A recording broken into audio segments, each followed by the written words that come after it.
खुदावंद यीशु मसीह के पवित्र नाम में आप सबों को जय मसीह की, बहुत बहुत जय मसीह की। उत्पत्ति की पुस्तक उसका 39वां अध्याय एक बार हम फिर से देखेंगे।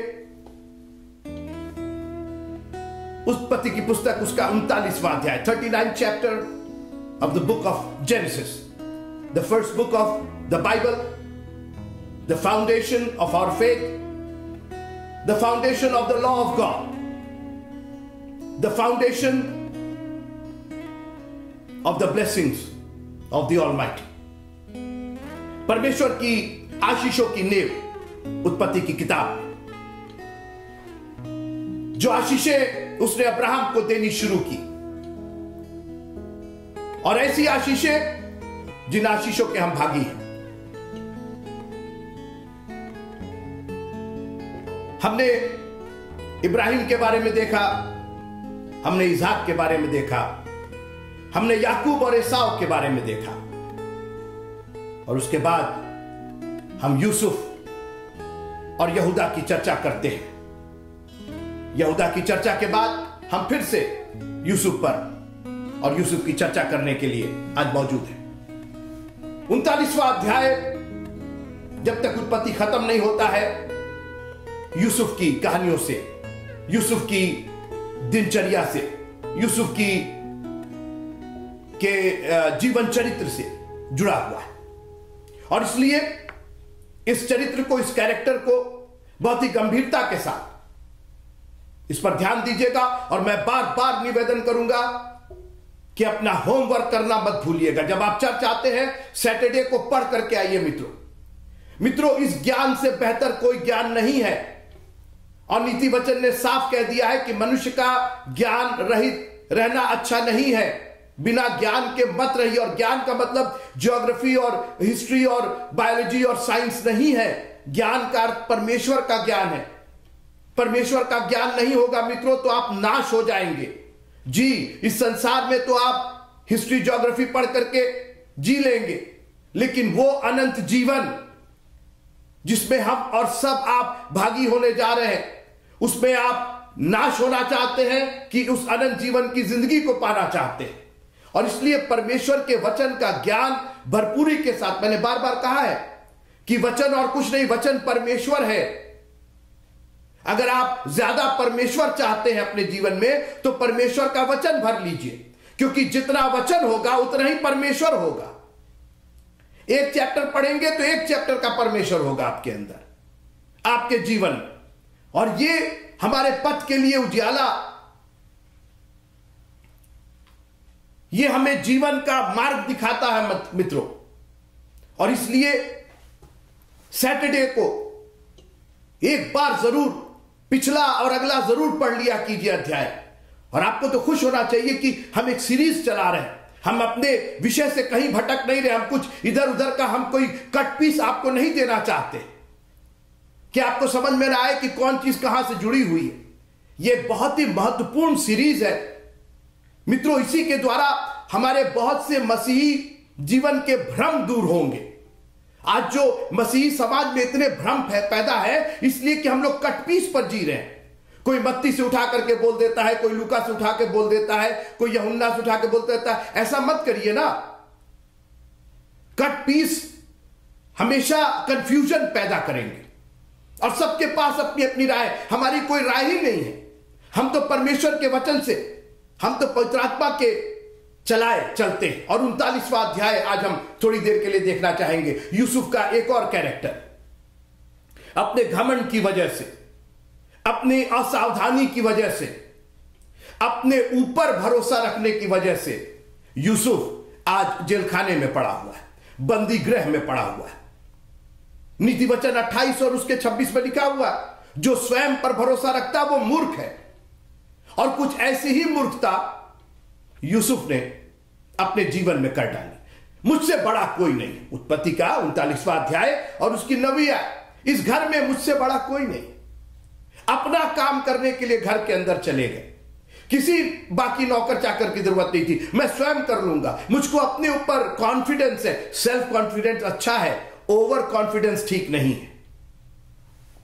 और कई बार हम अपने ऊपर इतना भरोसा, हमको तो बजाना आता है बढ़िया, हमको तो गाना आता है, हमारे बगैर तो चलेगा नहीं, हमको तो बोलना आता है, हमको तो करना आता है, हमको तो ये समझ में आता है, हमको तो ऐसा करना आता है, हम तो ये कर सकते हैं, हम तो वो कर सकते हैं। इतना अपने ऊपर कॉन्फिडेंस हो जाता है कि वो घमंड बन जाता है। कॉन्फिडेंस ठीक है, मगर कॉन्फिडेंस उसी लेवल तक हो कि घमंड ना बनने पाए। घमंडी को तो दूर से देखता है।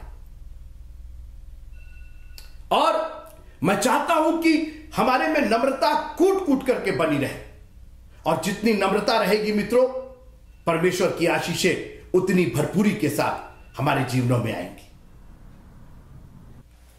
और अपनी असावधानी की वजह से यूसुफ बंदीगृह में डाल दिया गया। मगर आज मैं फिर थोड़ा सा हट करके आपसे बात करना चाहता हूं। कई बार परमेश्वर हमें ऐसी परिस्थितियों में डाल देता है जहां हम ज्यादा सुरक्षित होते हैं। हम क्या प्रार्थना करते हैं कि हमें बुराई से बचा, हमें परीक्षा में ना पड़ने दे, बल्कि बुराई से बचा। और यूसुफ पोतीफर के घर में था, और लिखा कि उसकी पत्नी प्रतिदिन उससे बात करती थी, प्रतिदिन उसको परीक्षा में डालती थी। मित्रों, वो बात नहीं करती थी, वो परीक्षा में डालती थी, अपने हवस, अपने वासना की परीक्षा में डालती थी उसको। और उस घर में यूसुफ अब परीक्षा में पढ़ रहा था। अब यह स्थिति उसकी गुलामी की स्थिति से ज्यादा खतरनाक थी। अभी तक तो वो गुलाम की हैसियत से था, फिर पोतीफर ने उसको अधिकारी बना दिया, अधिकार दे दिया। मगर अब उसी घर में, उसी अधिकार में उस पर परीक्षा आने लगी। और कई बार मित्रों, हम अपने ही घर में, अपने ही काम पर, अपनी ही नौकरी पर परीक्षा में पड़ जाते हैं। कहां जाए, कैसे छोड़ दे, भाग जाए इस घर से, इस घर की नौकरी छोड़ दे, इस संस्था की नौकरी छोड़ दे, ये बिजनेस छोड़ दे। कई बार हम परीक्षा में पड़ जाते, और इसीलिए दुआ कीजिए। और जब दुआ कीजिए तो अपनी परीक्षा को सामने रखिए, हमें परीक्षा में ना डाल प्रभु जी, हमें बुराई से बचा, क्योंकि ये परीक्षा हमें बुराई में पड़ जाने देगी, हमको पढ़ा देगी, बुराई में पढ़ा देगी, हम बुराई में पड़ जाएंगे। हमें इस परीक्षा से बचाइए। हम अपने घर में ही परीक्षा में पड़ गए। हमारी बेटी ऐसा काम कर रही है, हमारा बेटा ऐसा काम कर रहा है, हमारी पत्नी, हमारे पति, आपको मालूम है आपकी परीक्षाएं, और सबकी परीक्षाएं अलग अलग होती है मित्रों, लेकिन उसके ऊपर लेबल परीक्षा का ही होता है, और उसका परिणाम बुराई ही होता है। आपको समझ में नहीं आता क्या करे। और कुछ ऐसी हालत यूसुफ की होगी। अपने घमंड में तो था ही, अपने गर्व में, अपने ईगो में था ही, अधिकार, मुझसे बड़ा कोई नहीं है, और यह परीक्षा पड़ गई। लेकिन प्रभु का धन्यवाद कीजिए कि जब आप प्रभु से प्रार्थना करते हैं और प्रभु के साथ रहते हैं, तो वो आपको आपकी परीक्षा से निकलने का भी मार्ग दिखाता है। वो उसी परीक्षा से निकलने का मार्ग दिखाता है। एक मिनट, कई बार उसके मार्ग हमारे मार्ग से फर्क होते हैं। हमको लगता है कि पहाड़ की चोटी पर पहुंच जाएंगे तभी बचेंगे, नहीं, वो हमें घोर अंधकार से भरी हुई तराई में भी होकर के बचाता है। मित्रों, हमारी सोच पहाड़ की चोटी की है, हमारी सोच कि और हम एलिवेट कर दिए जाए और ऊंचे उठा दिए जाए। प्रभु कहता नहीं, हम घाटी में लेकर चलेंगे, लेकिन तुम्हारी हानि नहीं होने देंगे। इसलिए संपूर्ण मन से उस पर भरोसा रखिए कि प्रभु आप जो करेंगे। हम तो चाहते हैं कि हम पहाड़ पर चले जाएं, हम तो चाहते हैं कि हम और आगे निकल जाए और बढ़ जाए। प्रभु कहता नहीं, हम तुमको घटाएंगे, लेकिन तुमको बुराई से, परीक्षा से बचाएंगे और बुराई से बचाएंगे। और हुआ क्या, परमेश्वर ने इसको पोतीफर के घर से निकाल करके, सुनिए, ध्यान से सुनिए, पोतीफर के घर से निकाल करके, जिस घर में परीक्षा हो रही थी और जिस घर में वो आसानी से बुराई में पड़ सकता था, अभी तक तो नहीं पड़ा था, अभी तक तो उसने अपने आप को संभाला, लेकिन कब तक संभाल सकता था यह प्रभु जानता है। और प्रभु को मालूम है कि तुम अब इस परीक्षा को ज्यादा देर तक सहन नहीं कर सकते हो, इसलिए वो परीक्षा के साथ साथ निकासी भी करता है। आप खुश नहीं हैं कि आपका एक ऐसा प्रभु है जिस पर आप तन मन धन से भरोसा कर सकते हैं कि प्रभु आप इस बुराई से, इस परीक्षा से हमें निकालेंगे। और यहां पर बैठे हुए गवाही देने वाले लोग बैठे हुए जो कहेंगे कि हां, प्रभु ने मुझको परीक्षा से निकाला, बुराई में पड़ने से बचा लिया उसने, क्योंकि उन्होंने संपूर्ण हृदय से प्रभु पर भरोसा रखा और प्रभु ने उसको बंदीगृह में पहुंचवा दिया। ठीक है, उसने गलत नहीं किया था, लेकिन परमेश्वर ने दो काम किया। एक तो उसके घमंड को कम किया और दूसरा उसको परीक्षा से निकाल करके, बुराई से बचा करके एक सुरक्षित स्थान पर पहुंचा दिया, क्योंकि पोतीफर की बीवी की पत्नी जेलखाने में नहीं थी, वो पूरी तरीके से उससे आजाद था। बंदी गृह में रह करके भी वो आजाद था। मित्रों,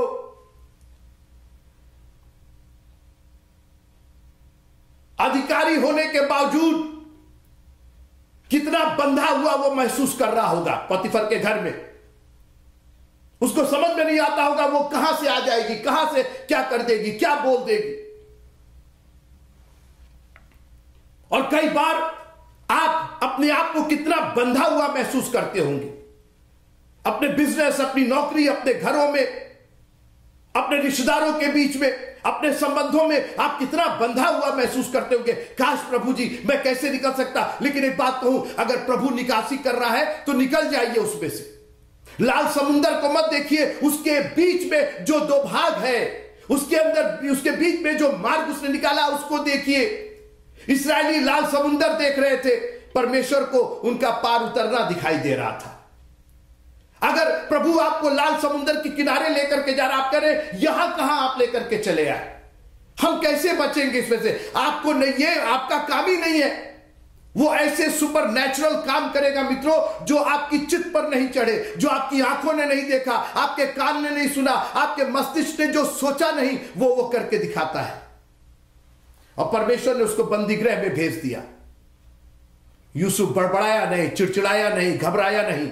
हम और आप होते, अरे ये कौन सी बात हुई, हमने तो गलत नहीं किया, हम तो देखिए, हम तो पोतीफर की बीवी की बात हमने मानी नहीं और आपने हमको जेल खाने में ये।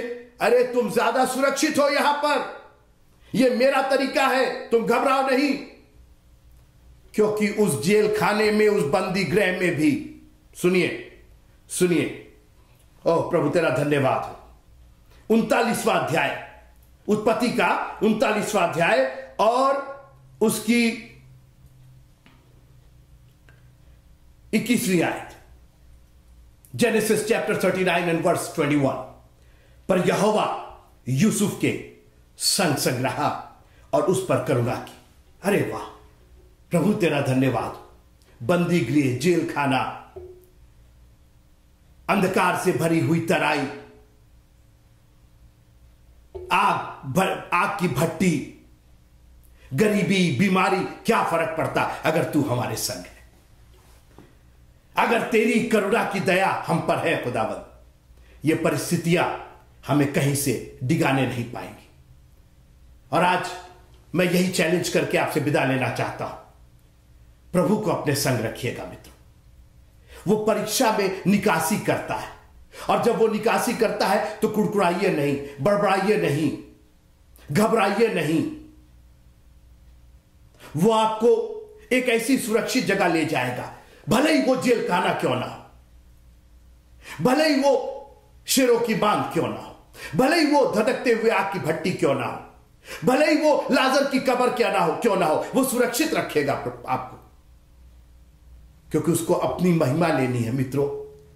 ये कीवर्ड याद रखिएगा, वो जो भी करेगा ना वो अपनी महिमा के लिए करेगा। वो आप बचे ना बचे वो बात नहीं है, वो प्राथमिकता नहीं। प्राथमिकता यह है कि उसकी महिमा हो रही है कि नहीं हो रही है, कि आप खड़े होकर कह सकेंगे कि मैं बिल्कुल परेशान हो गया था, मैं नहीं जानता था कि मैं क्या करूं, मैं ऐसी परीक्षा में पड़ गया था, मैं इतने कर्ज में था, मैं इतनी गरीबी में था, मैं इतनी बीमारी में था, खुदावंद ने मुझको निकाला। खुदावंद के नाम की महिमा हो, उसके नाम की तारीफ हो, यही वो चाहता है। अगर आप ये देने को तैयार हैं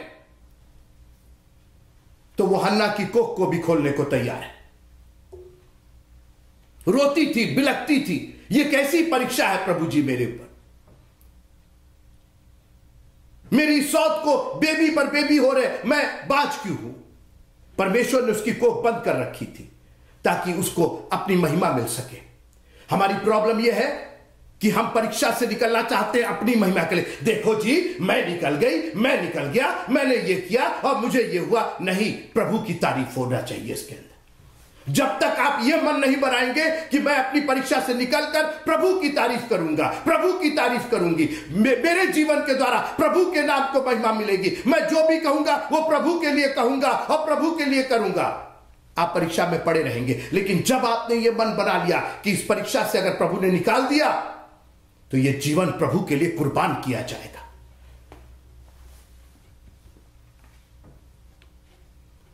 और उस जेल खाने में एक अजीब बात हुई। आप पढ़िएगा, बंदी गृह के दरोगा ने, वहां का जो अधिकारी था, उसने अपना अधिकार यूसुफ के हाथ में दे दिया। गजब बात।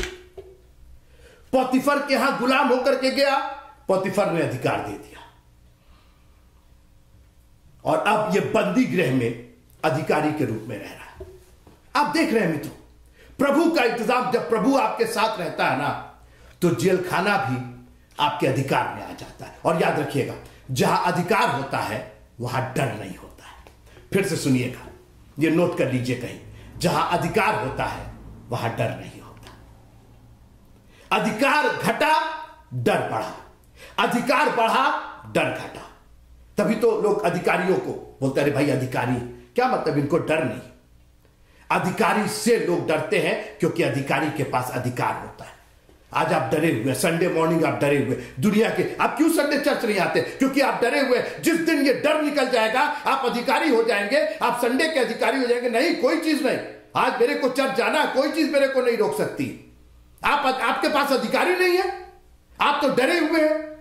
जबकि जो सबसे पहली ब्लेसिंग थी, आप पढ़ लीजिए ना, उत्पत्ति की पुस्तक में पढ़ देता हूं, उत्पत्ति की पुस्तक उसका पहला अध्याय, उत्पत्ति की पुस्तक जेनेसिस चैप्टर 1 और उसका 28वां अध्याय, 28वां पद, Genesis chapter 1 and verse number 28। उत्पत्ति की पुस्तक पहला अध्याय और उसकी 28वीं आयत। और परमेश्वर ने उनको, यानी नर और नारी को, आदम और हवा को, उनको आशीष दी और उनसे कहा, फूलो फलो और पृथ्वी में भर जाओ और उसको अपने वश में कर लो और समुद्र की मछलियों, आकाश के पक्षियों और पृथ्वी पर रेंगने वाले सब जंतुओं पर अधिकार रखो। यह अधिकार का क्या मतलब था? मत डरो, सब पर अधिकार रखो। पोतीफर के घर में एक गुलाम की हैसियत से गया था, डरा हुआ था, सिमटा हुआ था, लेकिन जिस दिन अधिकार मिल गया, अधिकारी हो गया, डर खत्म हो गया। मैं पूछना चाहता हूं, किस चीज से आप डर रहे हैं? जानते हैं आप क्यों डर रहे हैं? क्योंकि आप अधिकारी नहीं हैं। आप परमेश्वर की उस आशीष को एंजॉय नहीं कर रहे। जब यीशु मसीह नाव पर उन्होंने खड़े होकर के आंधी और तूफान को डांटा, तो चेलों का क्वेश्चन था, ये कौन है जिसकी बात आंधी और तूफान भी मानते हैं? इसको अधिकार किसने दिया है? ये कैसा अधिकार है आंधी और तूफान पर? आज आपकी परिस्थितियां आपको डरा रही है क्योंकि आपने अधिकार अपने हाथ में लिया नहीं। जिस दिन अधिकार आप अपने हाथ में ले लेंगे, गोलियात जैसा जायंट भी, गोलियात जैसा दैत्य भी आपके सामने टिक नहीं पाएगा। घुटनों पर जाइए, प्रार्थना कीजिए, उसकी महिमा कीजिए और अपने हाथ में अधिकार लीजिए परमेश्वर के वचन के द्वारा। ये मित्रों, ये परमेश्वर का वचन आपको अधिकार देता है, आपको अधिकार देता है, आपको दुनिया को वश में करने का, परिस्थितियों को वश में करने का, परमेश्वर की महिमा करने का अधिकार देता है आपको। लिखा कि जितनों ने उसे ग्रहण किया, उसने उनको उस अपनी संतान होने का अधिकार दिया। यह अधिकार मत खोइएगा मित्रों, यही अधिकार आपको भय मुक्त करेगा। और ना आप चर्च आने में डरेंगे, ना उसकी स्तुति प्रशंसा करने में डरेंगे, ना दशवांश देने में डरेंगे, ना दान देने में डरेंगे, ना लोगों को प्रभु के बारे में बताने में डरेंगे, क्योंकि अधिकार जब आ जाएगा डर खत्म हो जाएगा। और उस जेल खाने में, देखिए जेल खाने में सबसे अधिक क्या होता है? डर होता है। लोगों को जेल जाने का डर होता है। डर ही तो होता है ना, जेल जो है वो डर है। प्रभु ने वही खत्म कर दिया, वहीं पर अधिकारी बना दिया। क्योंकि प्रभु की एक बहुत बड़ी योजना थी। मित्रों, हमारे और आपके जीवन के लिए प्रभु की एक बहुत बड़ी योजना है। मत देखिए, थोड़ी दूर तक मत देखिए। मैं अपनी आंखें पर्वतों की ओर लगाऊंगा, मुझे सहायता कहां से मिलेगी? मुझे सहायता परमेश्वर की। अपनी आंखें परमेश्वर की ओर लगाइए ना, ये पहाड़ की तरफ देखना बंद कीजिए और कहिए, प्रभु मुझे तेरी ओर देखना है, सहायता तेरी ओर से आएगी। आप मुझे बहुत लंबे रास्ते पर ले जा रहे हैं, आप मुझे अनंत जीवन का भागी होने के लिए, अपनी संतान होने का अधिकार दिया प्रभु आपने। हम ये कहा छोटी मोटी बातों से डरे हुए हैं। ठीक है, परिस्थितियां आप जेल में ही रहेंगे, परिस्थितियों में रहेंगे, लेकिन अधिकार में रहेंगे, क्या फर्क पड़ता है? आपने हमें परीक्षा से बचाया है, बुराई से बचाया है, और आपने हमें सुरक्षित रखा है ताकि आपकी योजना को हम पूरा कर सकें। प्रभु की योजना को अपने जीवन में पूरा करने की पुरजोर कोशिश कीजिए। अपने बच्चों को बताइए कि प्रभु की एक योजना तुम्हारे जीवन के लिए, सिर्फ ये नहीं कि पढ़ लिख करके एक बहुत बड़े कलेक्टर बन गए और इंस्पेक्टर बन गए और क्या बन गए। नहीं, प्रभु की एक बहुत बड़ी योजना है कि उसके गवाह बने, और जब डर खत्म हो जाएगा तो गवाही अपने आप आ जाएगी। खुदावंद आप सबको बड़ी आशीष दे। जय मसीह की। प्रभु के प्यार में, उसके अधिकार में बढ़ते रहिए। प्रभु आपको बहुत आशीष देगा। Praise the Lord.